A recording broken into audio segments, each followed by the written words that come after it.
All right, let's bring in our senior reporter, Silindelo Masikane. Sli, thank you so much for joining us. Of course, you've been watching another issue all week, for the last 2 weeks, in fact, which is the escape of Thabo Bester. But you tuned into this particular briefing around the Guptas because it deals with people potentially outside our borders who need to come home and face the music. Let's just focus on the Gupta issue. There's a technicality which is preventing this extradition from going through. Were there any details in that media briefing on what exactly that technicality is and what South Africa has to do to bring them home?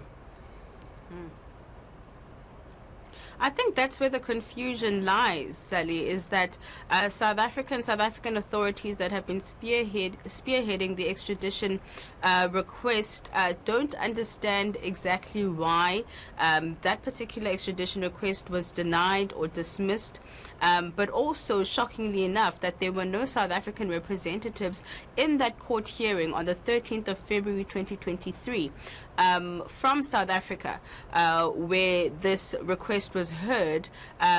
We didn't have anyone there, essentially, so we don't know what that technicality is. And the briefing from the department essentially says that they've been at pains, really, in trying to get updates from the UAE with regards to the request.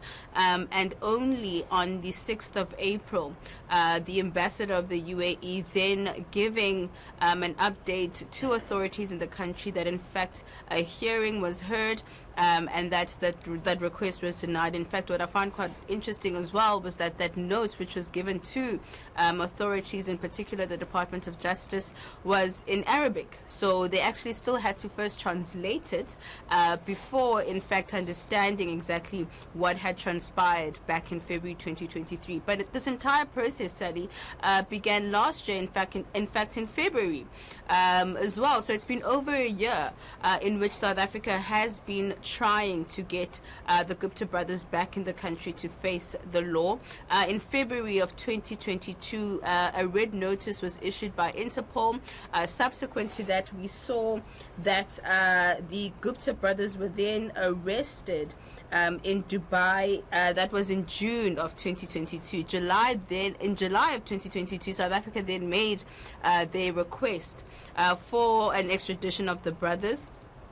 And since July, 9 months later, we're hearing from the minister that they've really been struggling to get updates with regards to the request. And only recently, as of yesterday, really, did they have a better understanding of what has transpired. But we do know that following this briefing, there are plans to appeal the decision, and questions are being raised around perhaps the UAE not actually observing or respecting the treaty, the bilateral treaty between the two countries when it comes to this request. Let's take a listen. We intend that the letter of the treaty must be complied with because we believe our request complied with the extradition treaty and the agreement. Hence, we deployed our central authority and allowed the NPA to travel to the UAE to ensure that the request is in compliance with the extradition treaty. And both authorities and the prosecuting authorities exchanged notes and satisfied themselves that the request that was finally submitted to the central authority in the UAE complies with the treaty. So our expectation is that it must be complied with by the UAE because we indeed complied with the agreement. So that is what we expect should happen.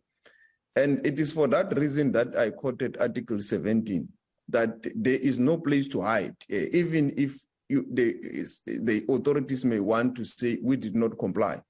Article 17 clearly states that if there is a technical issue, it cannot be used as a basis to refuse an extradition request.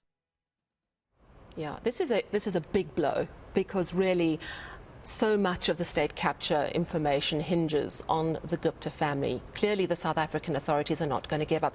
Beyond our extradition treaty with the UAE, of course, we also know that Interpol, which is international crime fighting, issued a red notice. But we understand that has since lapsed. I would imagine the South African authorities are also going to see if that can be reinstated, which would mean if the Gupta brothers manage to flee the UAE, and there are all sorts of rumours that they already have left that country, other countries would be on the alert and be duty bound to act against them. Am I right? Certainly so. I think we're going to see a number of processes unfolding, Sally, moving forward in terms of trying to get the Gupta brothers back. But what really did come out of that briefing was that South Africa was not going to give up, in particular the NDPP stressing that they are undeterred by this, and that, in fact, they're going to do everything in their power to ensure that they can get those who have fled the country, like the Gupta brothers, who have been implicated in state capture, to come back and face the law. I noticed that you used the opportunity, Slee, just to try and get as much information as possible about Thabo Bester. Did you manage to find any answers to your questions? You were asking, like, the identity of the person who died in the cell, any idea where Thabo Bester is, any sort of tangible update to this hunt for the man who faked his own death, got out of prison in Bloemfontein in May last year, and is now on the run? None at all. I tried, Sally. I really did try. You know, that the briefing was essentially for that Gupta brothers update. I think millennials will say I was blue-ticked by the minister, but I know the NDPP did, in essence, shed some light with regards to perhaps the NPA using Section 204 to perhaps use Dr. Nandipa as a state witness so that they can gather as much evidence and incriminate Bester in terms of the escape. She just said, look, depending on how investigations go, the NPA will look at the evidence before it and make a decision then.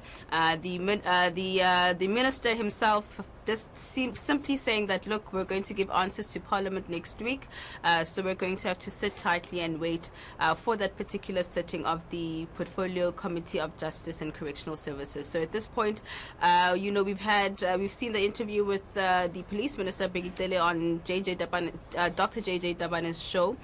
He says a breakthrough is imminent, so we're just patiently waiting. You know, I appealed to the minister to say, take us into your confidence, because this matter is of public interest. We have a very dangerous man on the loose. We don't even know if he's still in the country, but it just seems as though South Africans will have to wait until next week to get an update. Yeah, and of course the reason that you're in Durban is to try and trace this white Mercedes-Benz, which we now know moved over the border of South Africa into Zimbabwe, and it looks like it was driven by Thabo Bester and organised potentially by his partner, Dr. Nandipa Magurumana. Certainly, we know that on the 10th of May 2022, that's just 7 days after the escape, a Mercedes-Benz was leased out by Dr. Nandipa. She started to default on payments. The owner of the vehicle then tracked her down, trying to get her to acknowledge her debt. We understand that happened. We've all seen that video that went viral. But we also know that that Mercedes-Benz was then left on the Beitbridge, at the Beitbridge border on the Zimbabwean side. Investigators believe that that was going to be a getaway car for Bester and Dr. Nandipa to disappear, essentially. And they believe that their plan was disrupted with the news breaking that, in fact, Bester was still alive. So we're trying to monitor that situation and see whether that car will be retrieved, and perhaps whether there's any evidence in that car, perhaps, that could also lead investigators to rearresting Bester. So at this point, it's a waiting game, Sally, and we are monitoring the situation very closely. Well, thank you so much for the update on both those stories. The latest on Thabo Bester, who remains on the run from authorities, and of course the very concerning news this morning that South Africa's attempts to extradite the Gupta brothers back to South Africa to face the music around state capture has failed. Their brothers are believed to still be in the United Arab Emirates, and authorities here say they are not going to give up in their efforts to get them to come back.